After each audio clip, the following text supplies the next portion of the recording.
je vous donne rendez-vous sur ces hautes terres, près de ce mont Mézin, près de ce vieux volcan, à la frontière de l'Ardèche et de la Haute-Loire, car selon une légende, c'est ici, dans cette région du Vivarais et du Velay, que des ordres chevaleresques sont venus chercher le fameux Graal, caché peut-être au milieu de ce champ d'épilobe. C'est parmi ces vertes collines que ce mystérieux Graal aurait terminé son périple. Le Graal, c'est cette coupe sacrée, celle de la dernière scène prise par les apôtres avec le Christ. Mais le Graal, c'est surtout pour certains la connaissance. Et pour ces chevaliers, c'est une aventure enivrante, une quête initiatique à la recherche d'un trésor perdu, suspendu au-delà de l'existence. Autour de ces volcans, côtoyés parfois par une mer de nuages, l'esprit du Graal continue à enflammer l'imagination des humains que nous sommes. Et coïncidence signifiante des textes médiévaux, hermétiques, évoquent la présence dans cette région d'un roi au-dessus des partis et des clivages, un roi qui rassemble et qui guérit par son seul pouvoir spirituel, un roi dont les actes de bravoure se déploient autour d'un centre immobile, et ce centre, c'est précisément le Graal. Il n'y a pas de fumée sans feu. Indéniablement, cette coupe sacrée, ce symbole énigmatique, cache une vérité cruciale et fantastique, jalousement gardée par quelques initiés, une vérité qui nous entraîne à mener une enquête afin d'explorer les dimensions et la signification profonde de cette réalité.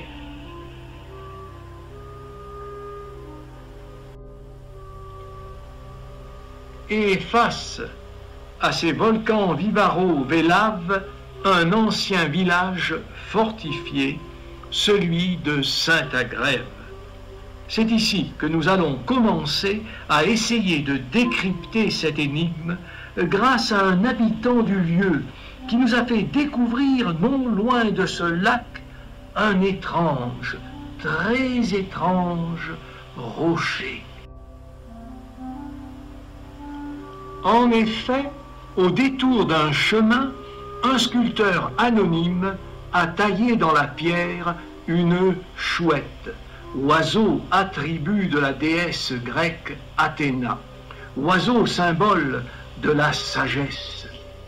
Toute la puissance visible du Graal semble localisée dans cette pierre à la chouette, axe du monde, pierre au centre, indiquant que dans cet espace autour de ce mont gerbier de joncs, les visiteurs rentrent en contact avec l'âme de leurs ancêtres, car ici le souvenir d'une terre sacrée et d'une tradition primordiale suinte dans les noms des lieux et dans les légendes. Cette terre sacrée, d'où est issue cette tradition primordiale, à l'origine, peut-être, de tous ces monuments mégalithiques, comme ce dolmen, ou comme des pierres levées, représente le centre suprême, nommé selon les traditions Avalon, ou encore Hyperborée, centre suprême où vivait une race divine élevée au niveau de conscience cosmique, une race divine, détentrice peut-être du mystère entourant le mot Graal.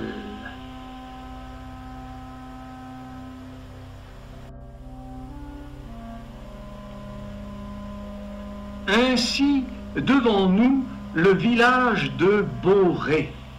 Oui, Au pied de ces dômes volcaniques se blottit ce village dont le nom Borée évoque indubitablement cette terre sacrée primordiale, berceau de l'humanité.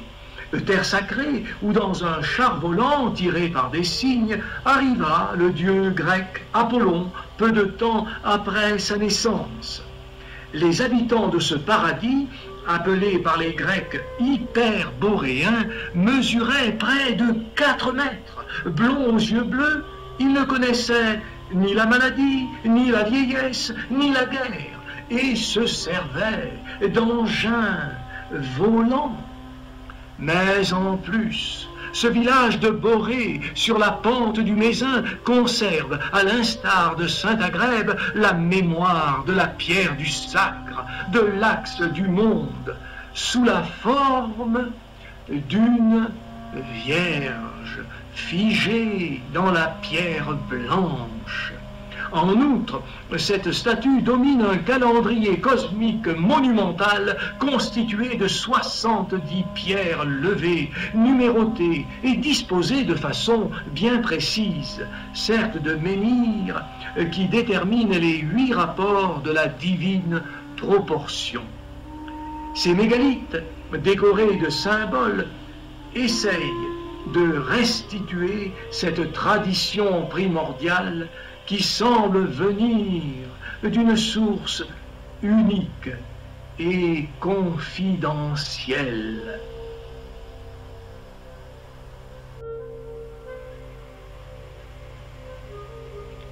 Et surprise, sur l'une de ces pierres levées, une nouvelle fois, une chouette nous fixe avec ses yeux perçants. Pourquoi ce leitmotiv? Pourquoi l'éternelle omniprésence de cet oiseau nocturne? Est-il là pour nous faire prendre conscience que derrière la réalité quotidienne, un autre monde transparaît, un autre monde fascinant, dans lequel il apparaît que notre perception de l'univers est fausse?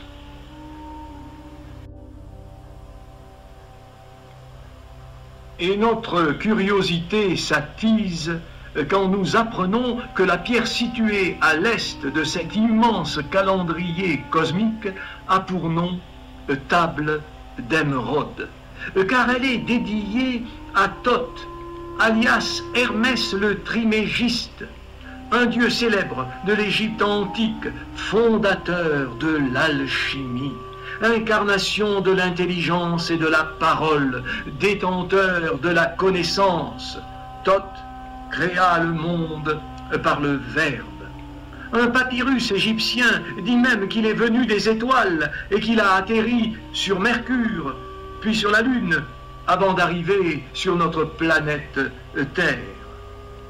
Sur le menhir de Thoth, naturellement 2 serpents, évoquant le caducée, attribut de cette divinité. Et un peu plus haut, la barque solaire, ou plutôt le vaisseau stellaire duquel Thoth débarqua.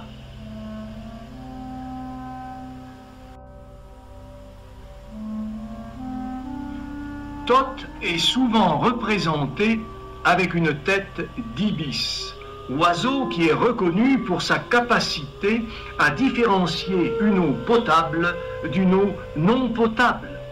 De ce fait, cette transposition divinisée en fait un dieu du savoir. Selon la légende, Thoth a transmis sa magie aux mortels à travers un livre qui confesse à ses lecteurs des pouvoirs exceptionnels. Celui qui était capable de déchiffrer les formules magiques du livre de Thoth pouvait espérer surpasser les dieux. Cet écrit, qui révèle une vision séduisante du potentiel évolutif de l'humanité, nous donne envie de restaurer cet ancien savoir, savoir qui appartenait à cette race divine élevée, répétons-le, au niveau de conscience cosmique. ici à Borée, sur le menhir consacré au dieu Thoth, un sphinx, ou plus exactement une sphinge. Qui a prêté son visage à ce gigantesque lion à tête humaine? Serait-ce ce dieu Thoth? Car celui qui peut supporter le regard de pierre du sphinx peut alors déchiffrer le livre de Thoth et comprendre le mystère de la vie et de la mort, secret enseigné dans l'école égyptienne des mystères de l'œil d'Horus.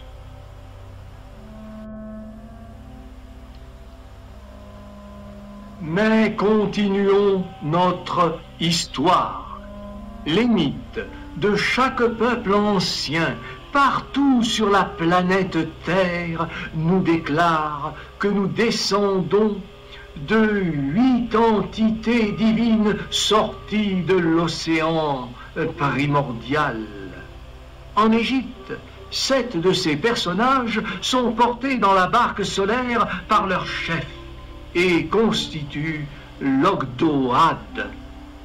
Dans le culte du dieu Thoth, ils sont associés au mythe de la création. Aussi, Thoth fut appelé Shnoun, qui en égyptien signifie 8. Dans le temple d'Hermopolis, Thoth devint ainsi le seigneur du nombre 8, c'est-à-dire l'héritier de ces 8 entités divines à l'origine de l'humanité et des planètes de notre système solaire.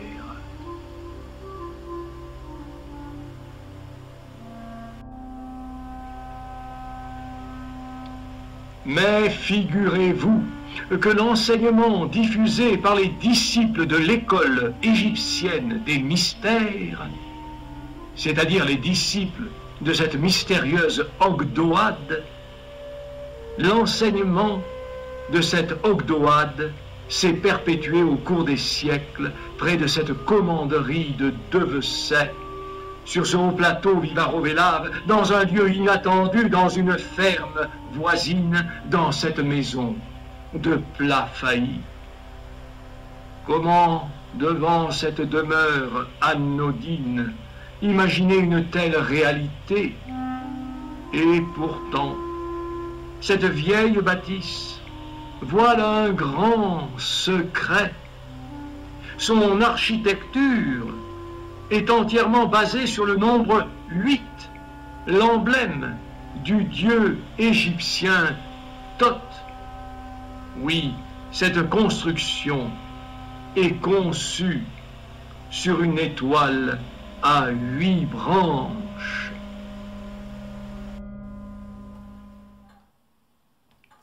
La voici, la voilà, cette étoile, qui symboliquement parlant fait allusion à l'Ogdoad, à ces 8 entités divines qui, d'après les mythologies, sont à l'origine du monde. Plus encore, regardez ces chevaliers de l'étoile, ces initiés qui venaient ici à Plafaï enseigner une gaie science, la science du dieu Thoth, l'alchimie, symbolisée sur cette image par le dieu Mercure. Les vêtements de ces nobles chevaliers étaient décorés précisément d'une étoile à 8 branches. Ces hommes au cœur pur pénétraient-ils les secrets du livre de magie du dieu Thoth, c'est-à-dire, quelque part, décryptaient-ils les mystères du Saint Graal?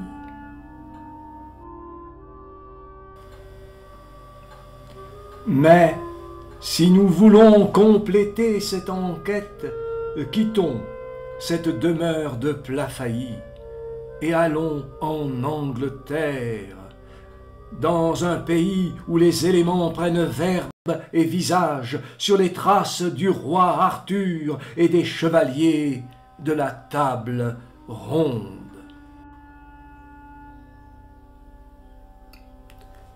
Nous voici dans ces îles britanniques qui ont connu 2500 ans de paix immuable, sous l'égide de ce qu'il faut appeler l'Empire mégalithique.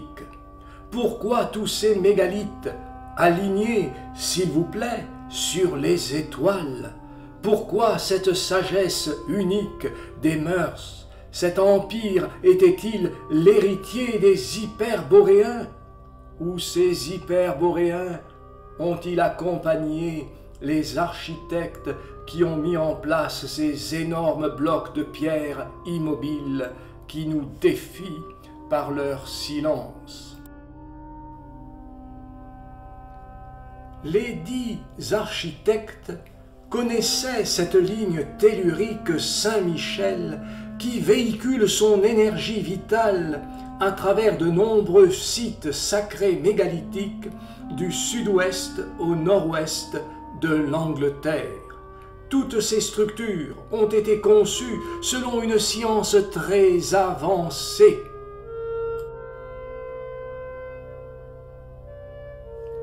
Et voici St. Michael's Mount, le mont Saint-Michel anglais, le point de départ de cette ligne de force tellurique.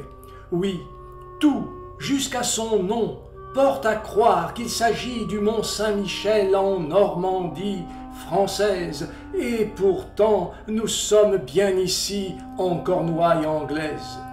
Ils viennent de loin, tous ces pèlerins, se ressourcer sur ce rocher de granit qui représente pour eux un véritable Saint Graal, où l'énergie du ciel épouse celle de la terre.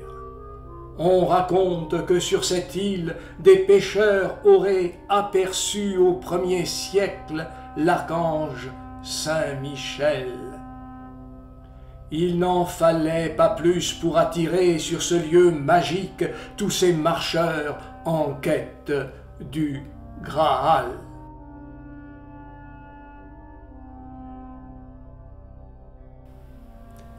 Et que penser, toujours sur ce flux Saint-Michel, de ce promontoire sacré, celui de Burrow Mump, surmonté d'une église dédiée naturellement à l'archange Saint-Michel.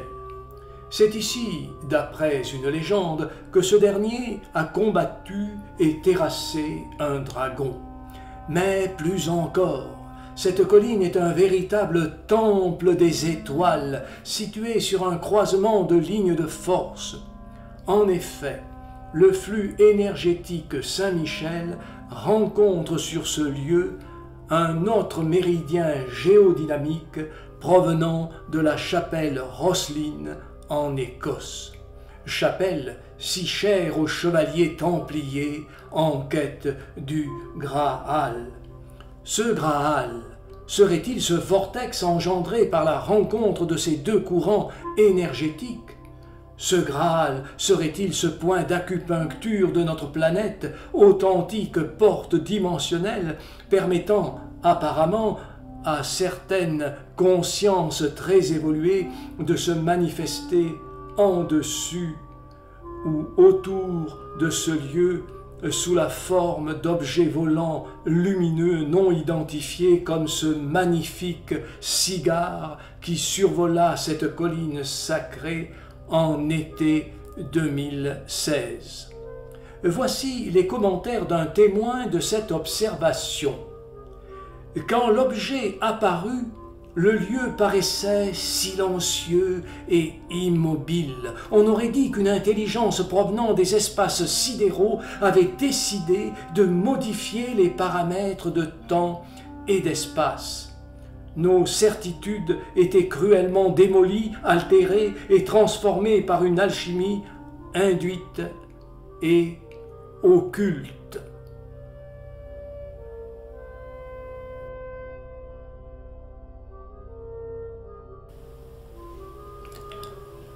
Après Burrow-Mump, un autre promontoire sacré nous attend. Un lieu où l'enchanteur Merlin parlait aux arbres. Il s'agit du mont Thor, à Glastonbury. Le mont Thor, au lieu mégalithique, couronné aujourd'hui par la tour Saint-Michel, tout ce qui reste d'une église bâtie au XIVe siècle sur l'emplacement d'une église plus ancienne. Le mont Thor, lieu de pèlerinage depuis des millénaires, axe du monde traversé par le méridien Saint-Michel. Le mont Thor, Omphalos, où la puissance des éléments se manifeste par des tourbillons, point de rencontre d'énergie dans leurs formes les plus pures et les plus sauvages. Sur cette colline sacrée, de nombreux visiteurs ont des expériences étranges, l'impression d'être désorientés ou d'être légers comme l'air, ou d'être engloutis dans des mondes parallèles. Depuis des centaines d'années, une légende perdure. Beaucoup d'experts en littérature et en histoire estiment que la mystérieuse île d'Avalon, l'île aux pommes d'or où repose le roi Arthur, ne serait autre que le mont Thor. C'est donc ici que les chevaliers de la table ronde sont venus chercher le Graal.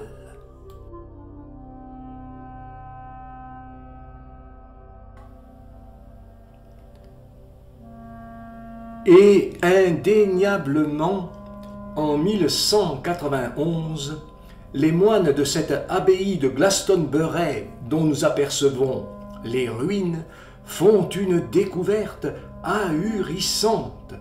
Ils trouvent dans le sous-sol de cette abbaye le tombeau du roi Arthur, tombeau contenant 2 corps, celui d'un géant de 2,40 m et celui d'une femme. Cette découverte, faite, répétons-le, par ces moines, renforce la crédibilité de tous ces mythes, puisque sur une croix, à l'intérieur de cette sépulture, sur une croix, était inscrite la phrase suivante. « Si gît le renommé roi Arthur, enseveli avec la reine Guenièvre en cette terre d'Avalon. » Mais c'est aussi à Glastonbury que nous pouvons nous recueillir devant ce puits du Graal.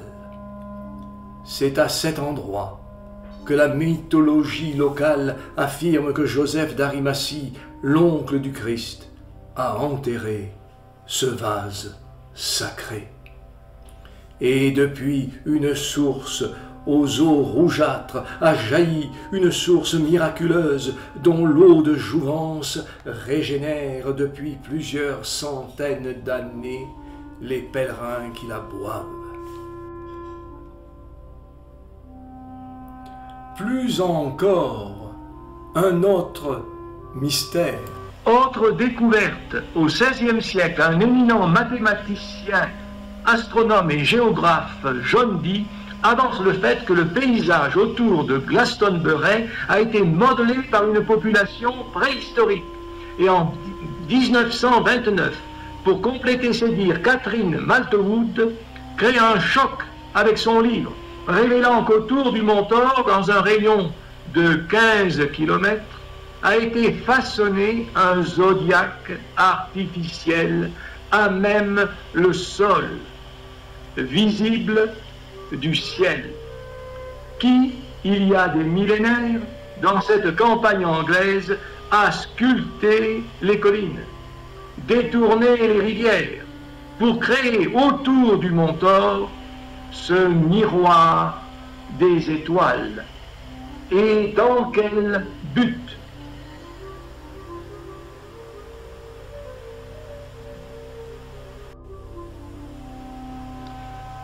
Il est temps de rejoindre l'Égypte et plus précisément le temple de Dendera, dédié à la déesse Hathor. En effet, le zodiaque de Glastonbury dissimule, semble-t-il, le même secret que celui de ce temple de Dendera, dont le plafond, effectivement, est décoré par une roue zodiacale. Une roue zodiacale. Voilà, étrangement, le lien qui unit Glastonbury à ce temple de Dendera. Et curieusement, le toit de ce temple de Dendera est soutenu par des géants, les 7 Hathors, au service de la grande Hathor. Nous retrouvons là la légende originelle, commune à toutes les traditions, légende qui parle, il faut le répéter, de ces 7 entités divines à l'origine de l'humanité, dirigées par un 8e personnage, qui ici, en l'occurrence, serait la déesse Hathor. Ces 8 Hathors ont une taille gigantesque. Que représentent ces créatures? Sont-ce ces géants, qui sont les auteurs de ces zodiaques, et le roi Arthur, dont le corps découvert en 1191 à Glastonbury mesurait 2,40 m, appartenait-il à la même lignée?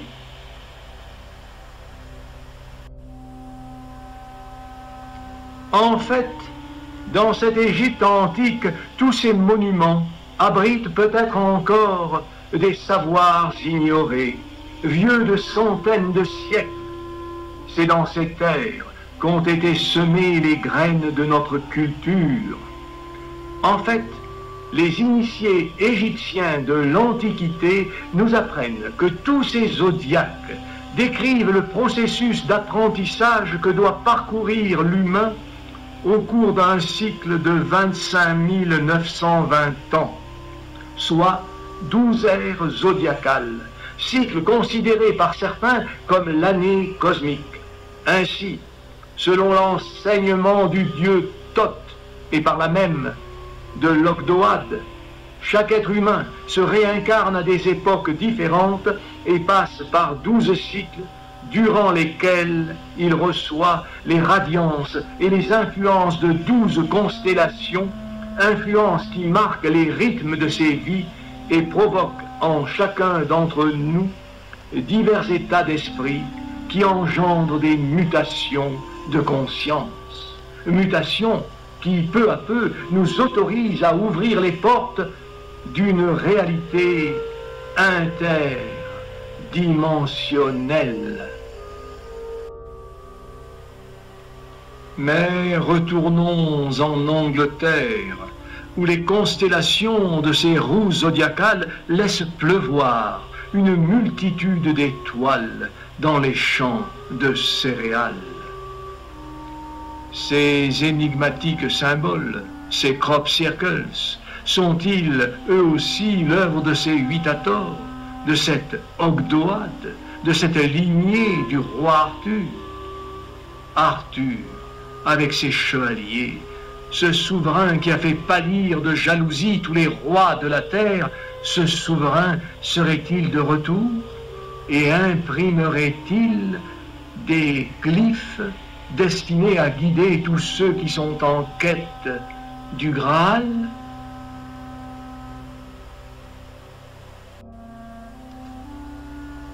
Et ces boules de lumière, semblables à celles que nous avons observées près de la demeure française de Plafailly, ces boules de lumière qui virevoltent, elles aussi, près de ces crop circles et près des mégalithes, sont-elles une manifestation de cette invisible communauté? Car indéniablement, ces sphères lumineuses semblent contrôlées par une forme d'intelligence.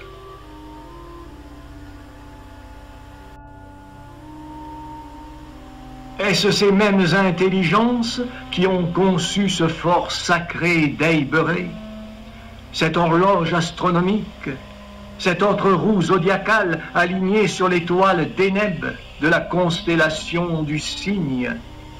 Certains disent que Merlin l'Enchanteur est l'architecte de ce monument. Dans le langage des oiseaux, Merlin est composé de mère, la mère originelle, et de lin, lignage, la transmission. Ici, en effet, dans ce fort, se perpétuait la connaissance du serpent. En fait, la connaissance des vibrations, l'art de détecter un haut lieu vibratoire. Traversé par le méridien Saint-Michel, ce fort d'Highbury est le temple du serpent. Ce serpent, c'est naturellement, entre autres, cette ligne énergétique Saint-Michel. À l'intérieur de ce cercle néolithique, 99 menhirs dessinent 3 cromlechs. 5000 ans d'âge vous contemplent, et pendant 2500 ans, ce fut un centre de chant perpétuel pour maintenir l'enchantement du pays, c'est-à-dire sa connexion à une invisible communauté galactique, à la lignée du roi Arthur. Cette tradition se réveille aujourd'hui.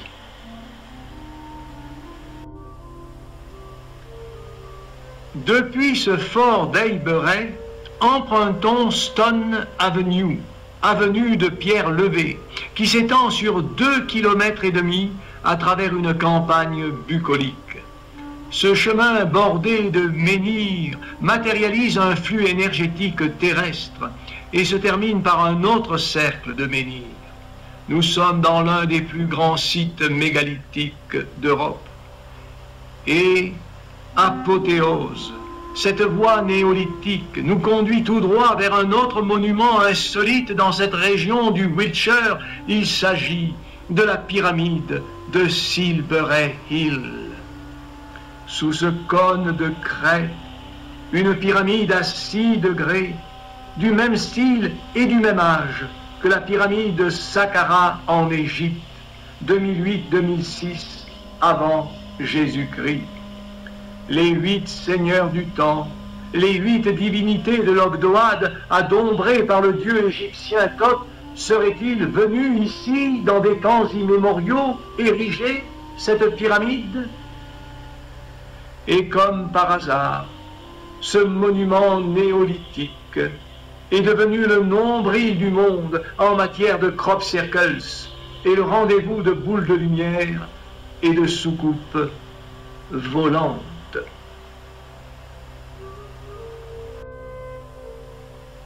Pour preuve, ces images filmées par un touriste près de Silbury Hill et d'Highbury et diffusées par une télévision anglaise, Télé 7 News.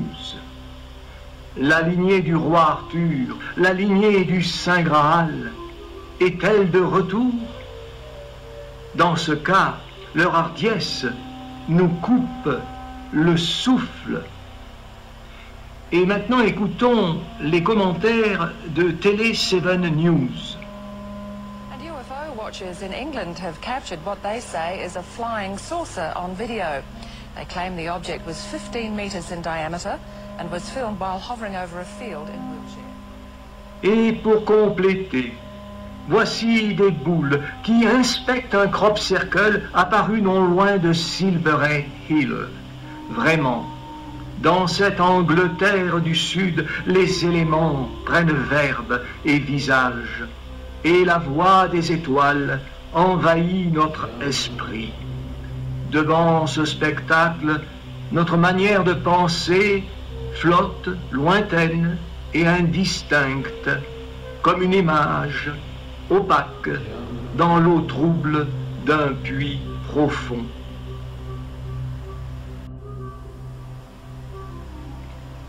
Pour tous ces gens qui viennent dans ce fort d'Highbury fêter au solstice les temps nouveaux, tous ces phénomènes ahurissants sont la preuve que le roi Arthur est désormais présent parmi eux, car ce monarque est le roi qui fut et qui sera.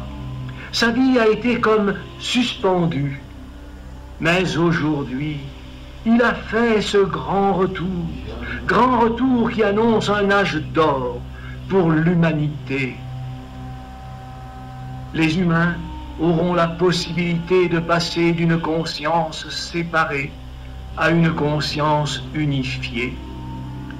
Au cours de notre périple, nous avons entrevu les clartés lointaines d'une réalité qui nous dépasse. L'épée des chevaliers de la table ronde plane au-dessus de nos têtes. Et il nous semble entendre la voix du roi Arthur qui murmure à nos oreilles « Vous, les chercheurs de Graal, soyez attentifs à l'époque où vous verrez des signes dans le ciel et sur la terre.